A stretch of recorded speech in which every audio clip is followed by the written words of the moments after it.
Ang pumunta po yung First Secretary Osias, tapos yung Vice Consul pumunta at sila na rin ang bumisita sa pagkatapos. Walang doktor po? Paano po naging welfare check yun? Wala palang doktor. Alam naman natin, mga Pilipino tayo, meron tayo talagang local food talaga na hanggat maaari ay kahit hindi palagi, kahit paminsan-minsan lang yun ang nakakain natin. Hindi po ba nyo na ipakiusap sa kung sino man ang dapat kausapin doon sa kanyang kinapipiitan na payagan nyo naman kumain ng ganito? Siguro kung hindi nyo kayang lutuin kasi paksiw ang gusto niya, hindi nyo naman alam kung ano yung paksiw, pwede bang payagan nyo yung isa na magdadala niyan? Ba't hindi nyo po sinabi yun? Paano po naging welfare kung hindi nyo man lang naipakiusap? Pagkain po ito eh. Ito po ay magsusustain sa kalusugan ng Pangulo eh. Kapag ka po yung pagkain, katulad ko po eh, ayoko po ng mga pasta-pasta eh. Ewan ko po, siguro pansit okay sa pero yung pasta hindi ko kinakain. Ito po dapat ang ginawa ninyo eh, ipinakiusap ninyo eh. Kasi kung hindi niya makakain yun, ay talagang papayat yung tao.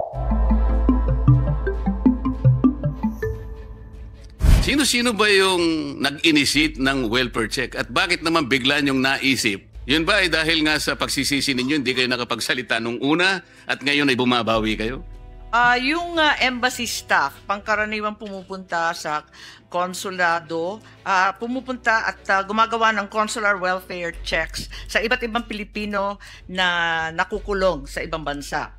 Yun nga, yung physical and mental health, tapos kung minsan, kung maaari, nagdadala sila ng psychiatrist, psychologist, doktor o nurse para makita, at abogado kung sakali wala silang abogado.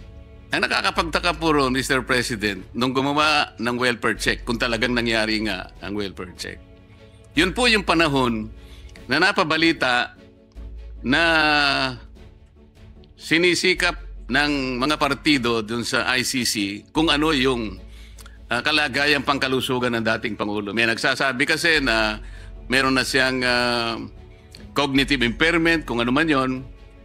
Bakit doon lang kayo nakapag-isip na kailangan palang puntahan? Sino-sino po ba ang mga personalidad that constituted that welfare check group? Ang sabi po ng DFA, pag dating mismo ni Presidente Duterte sa The Hague, pinuntahan na nila sa ICC Detention Facility.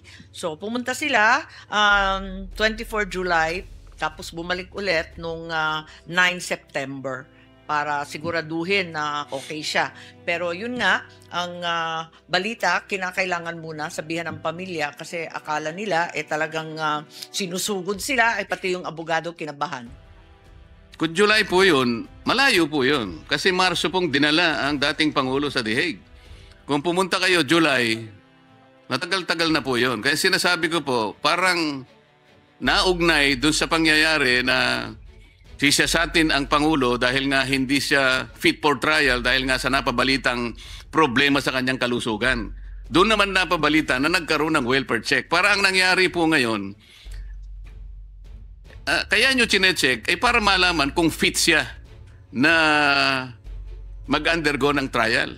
Yun po yung naging konklusyon ng representasyon ito. Sapagkat sana pagkarating o kaya regularly ginagawa yon, hindi kayo papag-aalinlanganan na ginawa nyo lamang yon sapagkat gusto nyo talagang ma-check kung fit or hindi. Baka merong nag-utos o may nag-suggest na sige nga, tingnan natin kung hindi siya fit for trial.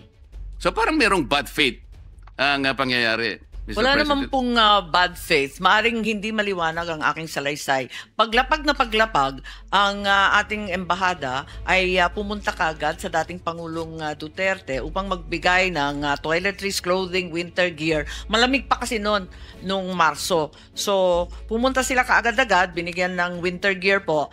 Tapos, sinabihan na nga yung ICC at yung Dutch authorities na i-examine siya kaagad-agad kasi marami na ngang sakit ang dating Pangulo at gusto nila magbigay din at tumulong para sa humanitarian visa para sa mga opisyal, individual, pamilya na lilipad sa The Hague. So dumating sila doon, Marso kaagad-agad. May regular check-up, yung tinutukoy na July visit at saka yung September visit, follow-up na po yun. Sino-sino po ang mga katauhan na nag-constitute ng welfare check? Sino-sino sila? Ang pumunta po yung First Secretary Osias, tapos yung Vice Consul pumunta at sila na rin ang bumisita sa pagkatapos. Walang doktor po? Paano po naging welfare check yun? Wala palang doktor. Yung welfare check ng DFA ay para lamang sa mga basic needs, toiletries, winter gear, palibasa malamig panon, ganun lamang. Samantalang yung ICC detention facility, meron naman silang medical access at pinupuntahan ng doktor at linabas pa nga nung una si Presidente Duterte at inexamine sa ospital at binigyan na rin ng mga gamot. Pwede po bang malaman kung nakausap ang dating Pangulo ng mga taong pumunta roon at tingnan nga yung kanyang welfare? Nakausap po ba siya? At kung nakausap siya, ano naman po yung sinabi niya?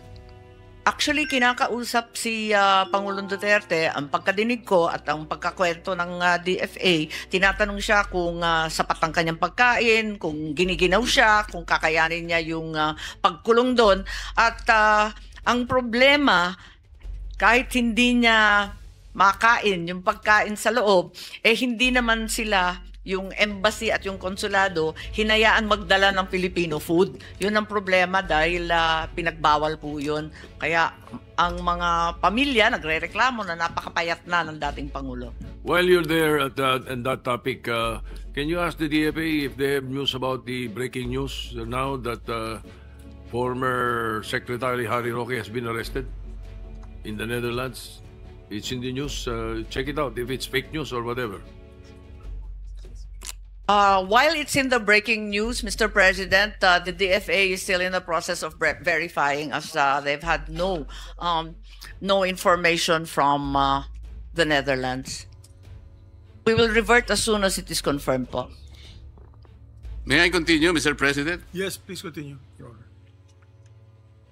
So, yung welfare check group, nakita nila na yung pagkain ay hindi yun ang gustong kainin ng former president.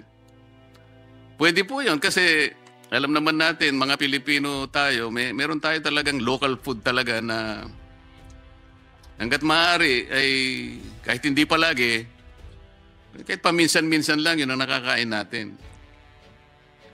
Hindi po ba nyo na ipakiusap sa kung sino man ang dapat kausapin doon sa kanyang kinapipiitan na payagan nyo naman kumain ng ganito? Siguro kung hindi nyo kayang lutuin kasi paksiw ang gusto niya, hindi nyo naman alam kung ano yung paksiw, pwede bang payagan nyo yung isa na magdadala niyan? Ba't hindi nyo po sinabi yun? Paano po naging welfare kung hindi nyo man lang naipakiusap? Pagkain po ito eh. Ito po ay magsusustain sa kalusugan ng Pangulo eh. Kapag ka po yung pagkain, katulad ko po ayoko po ng mga pasta-pasta eh. Mga, ewan ko po siguro pansit okay pero yung pasta hindi ko kinakain. Ito po dapat ang ginawa ninyo ipinakiusap ninyo Kasi kung hindi niya makakain yun, talagang papayat yung tao. Tama po, Mr. President? Yes, Mr. President, yan na nga ang rinereklamo pati ng pamilya kasi pinagbabawalan ng matindi nung detention facility yung pagpasok ng anumang pagkain mula sa pamilya, sa mga OFW na sangkatutak na kalderon dinadala doon kung tutuusin at mismo yung mga embassy. Ang totoo, isang buwan bago makapag-schedule ng welfare visit pati ang pamilya at kapag na-late, talagang yung isang oras mo ay babawasan ng oras na na-late ka. Mismo tayo po, Senator Marcoleta, pinagpilitan natin, mabisita ang dating Pangulo, hindi tayo pinapapasok. Talagang napakahigpit po nila. Mabuti na sabi mo yan, Madam Sponsor. Ayoko na sanang banggitin yan.